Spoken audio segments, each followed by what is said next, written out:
They have finally done it. For the first time since 2015, the New York Mets are back in the playoffs. Yes, I said 2015. I am not including that wild card game that they got shut out in 2016. This shirt, get out of here. All of these playoff shirts from 2015, get out of here. Bring in the new. The Mets are finally back in the postseason. It has felt like forever. Listen, I understand there is a lot of work to do. There is still a lot. I am not over celebrating like I wanted the players to not over celebrate. I did not want them popping champagne bottles. They didn't do it. I'm proud of them. They're having some nice brews in the clubhouse right now, but none of the champagne popping. No. We still got business to do. There is still first place to achieve. There is still a lot of work to do. But as a Met fan, hallelujah, it has been way too long. Holy crap. It's been a long time coming. It has been a long time coming. And if you are a true Met fan, you understand this. You understand how miserable, and I mean miserable, the past few years have been. And I know there are fans watching that are older than me that have been through way rougher times. I am not discrediting that at all. But if you've been watching from 2016 even to now, you know that it has still been a long time coming, watching game every day. But here we are. They're back. And the Mets won tonight, 7-2 over the Milwaukee Brewers. No, let me do it right. Mets win, baby, 7-2 over the Milwaukee Brewers. And what a great game overall in general if we're talking baseball, not just because of the fact that they clinched. Great baseball game in general. Max Scherzer coming back from the IL. And, we'll get to Max Scherzer. But absolutely great. Tyler McGill came back. The lineup producing. There is so much good to talk about with this game before we jump into this. So be sure to leave a like on the video if you do enjoy. Subscribe if you guys are new, especially if you're Met fans. We recap the Mets heavily here. Turn on your notifications too so you know when I upload next. But let's talk about this game because there's a lot to talk about. Forget the fact that the Mets clinch, which makes it so much better. But this game, I said going into the night on the podcast, I've been saying it since I said it at the end of the Pittsburgh series. I need them to prove that this is who they are. What we saw in this Pittsburgh series this past weekend, I needed more information to know if this is really them or if they still aren't producing offensively and they just benefited off of a bad Pirates team. And if they play anything like they did tonight, they are proving that they are them. And first inning wasn't necessarily pretty. Nothing happening at all offensively, but Max Scherzer takes a bump in a hole. Oh boy, Max Scherzer. 2 strikeouts in this first inning of work. Yeah, not too bad. The offense for both sides in the second, nothing at all. Third inning, nothing at all. I mean, Escobar got a single, but then Nito hit into a double play. I was not happy, but then the fourth inning comes around and the Mets finally get to Corbin Burnes, which was huge. I wanted to see them get to Corbin Burnes in this game. I wanted to see them prove that they could hit off of a pitcher like this. And Lindor with a single, McNeil with a single, and then Pete Alonso fouls one. But then right after, the next pitch hits a moonshot to left field, 3-0 ball game, and the Mets go up early. You're feeling good. Scherzer, pair of strikeouts in the bottom of the fourth. Christian Yelich, looking just absolutely stupid on the cutter. Change up to you, Willie Adames. They looked brutal up there, the Brewers. My favorite, though, was the Andrew McCutchen strikeout in the 5th inning. Mets do nothing but hitting the ground out to the 5th, but that bottom of the 5th, 2 strikeouts for Max Scherzer. That, oh my God, that curveball to Andrew McCutchen, disgusting, vomit-worthy. 6th inning, Nimmo with a triple, and then Lindor with a triple. When's the last time this team has had back-to-back triples? It's been a long time coming with everything here, huh? But he hits a triple, RBI triple, of course, to make things 4-0, and then Vogelback ends up making it 5-0 with a double, and the Mets get to the bullpen. Well, Cano walks in, then they get to the bullpen as Jake Cousins comes into the game, and he strikes out Naquin. Bottom of the 6th, Scherzer cruises through, and he was at a low pitch count. And there's question of should he stay in the game, but then they cut, and he is clearly getting the handshakes at the end of the 6th inning, and to that, I was not happy, if I'm being honest. I think that they should have kept him in. I know, because I know people are going to say it, that he came back from an injury. You want to play it safe. I get all that, but he's throwing a perfect game through 6 innings. To me, you give him this game until he allows a base runner, or unless his pitch count gets absurdly high in this one. To me, you give him this game. This is his game for his 200th win, nonetheless, in his career. 7th inning, Escobar with a double, and Nimmo walked, but outside of that, nothing really happened. McGill coming in for his first relief appearance, and it did not go well at all.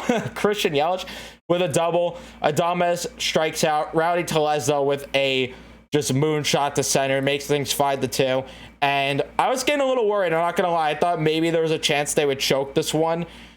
But the Mets then added more offense. Pete Alonso with a walk, and then he ends up stealing a bag, which really, really helped that inning, because Naquin then with an RBI single to make things 6-2. Then they walk Escobar and Tomas Nido with an RBI single, 7-2. That is my everyday catcher. Do not play James McCann no more. And then Lugo came in, allowed a single to McCutchen. I got a bit worried that he was going to implode, I'm not going to lie. But then gets the next 3 outs, cruises along through. And 9th inning, Mets do nothing offensively. Ottavino allows a leadoff double to Christian Yelich, and I thought Adames hit just an absolute just piss missile down the line there. But thankfully, that was foul. But gets that out there, and then Tellez, Renfroe strikeout. Mets win it, clinch a postseason berth, and yeah. Most importantly, Scherzer with his 200th career win. And you didn't gain ground tonight, unfortunately, because the Nationals could not beat the Braves. But I am still happy that they are proving to me that this is them. I need to see it more, but they're starting to prove it more and more. I understand people are going to be like, well, how did you not think they were them with 94 wins or 93 before this? Well, because of the fact that, yeah, they look great in April, in May, in June, July. There's no question. But in August, a little shaky. And the past few weeks in September have been very shaky, and the offense has not been good. I need the Mets to prove to me that they could get hot going into the postseason. At the end of the day, that is what baseball is, and that's what matters most. Getting hot going into the postseason. Forget what you did in the earlier months. While it was great, you need to play that game come October if you want to go places. And the Mets, if they play a game like this, like they did tonight, they will go places come October. Scherzer, 6 innings pitched, 6 perfect innings, 9 strikeouts, no walks, no hits, nothing. Beautiful outing for Max Scherzer again. I thought he could have got one more inning. Didn't, but... Well, not one more. I thought he could have got the game, but at least one more inning. But I'm not going to nitpick. I'm going to be happy with the win. I'm going to be happy with the win. But Max Scherzer, great outing coming back from the IL. He's unreal. And thank you. I cannot thank this man enough for coming here. It took a lot of money to get him to want to come here, but I cannot thank him enough. McGill, in an inning of work, allowed 2 hits, unfortunately ruining the no-hitter there. But I'm going to give McGill some slack because of the fact that it's your first game back. Don't do it again. 2 earned runs, a strikeout. Okay. Yeah, just don't do that again, please. Lugo allowed a hit in his inning of work. Got a strikeout. He didn't necessarily look the best, I thought. I thought he was looking a bit off tonight, but still managed to get through that inning, so I'll take it. And then Ottavino allowed a hit. Got 2 strikeouts in his inning of work, but no walks allowed at all for Mets pitchers. Great work there. 5 for 13 for the Mets offense with runners in scoring position. Thank you. 10 hits on the day. Thank you. Brandon Nimmo, 1 for 4 on the day with a walk. Pretty decent day for Nimmo. Maybe you could have got a bit more from him. Lindor, 2 for 5. Happy with what I saw from him, though. Very happy. That triple. Granted, I guess I should be happy with Nimmo's hit being that triple. You get back-to-back triples there. The RBI. Pretty happy there. Not too bad. Jumping Neal 1 for 4 on the day. Pretty okay day for him. Pete, though, with an RBI, or 3 RBIs, I should say, with a hit, getting that 3-run home run.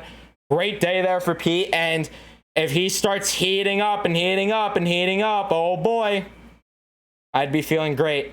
Vogie going 1 for 5 with a big hit. Struck out twice, but I'm not going to complain because Vogie was looking a bit shaky at times. So I'm not going to complain there with a 1 for 5 effort. He's been looking shaky as of lately, but I'll take that all day. Canada going 0 for 3. I think he needs an off day. He has not been hitting the same at all lately. I think it's time that you sit him for a game. The only problem is, of course, who do you sit him for? I don't know. But he needs to sit, or Marte needs to get healthy quick, because we really need Canada to take a day off. He has not looked great lately. Naquin going 1 for 4, striking out twice. Decent day for Tyler Naquin. And then Escobar going 2 for 3. Very happy that I saw from him going up against his former team too, huh? Eduardo Escobar looking great down the stretch. And then Tomasito, my everyday catcher, going 1 for 4. My back is so itchy right now. I have no idea what it is about it. But Nito going 1 for 4. I am very happy about it. Probably because I'm not used to standing that much. I usually am a sit down at the desk kind of guy, if you couldn't tell. But yeah. Mets win this one, and they're back in the postseason. Tomorrow, Cookie on the bump versus, we don't even know who. Oh, Aaron Ashby's coming back from the injured list, so there you go. So, could be a pretty good matchup for you. So, we'll have to wait and see there. I mean, Ashby 2-10 on the year with a pretty much 5 ERA. Meh. But I know he can sometimes be lights out. Cookie. What Cookie are we going to get? That's the question, but overall, I'm happy. I'm very happy. They're back in the postseason. Thank you. I could finally watch baseball in October again. It has felt like an eternity. That is going to be it for me. Thank you guys so much for watching this one. If you did enjoy, leave a like. Subscribe if you guys are new, especially if you're Met fans. Turn on your notifications so you know when I upload next, and I will see you in the next one. Let's go, Mets, baby.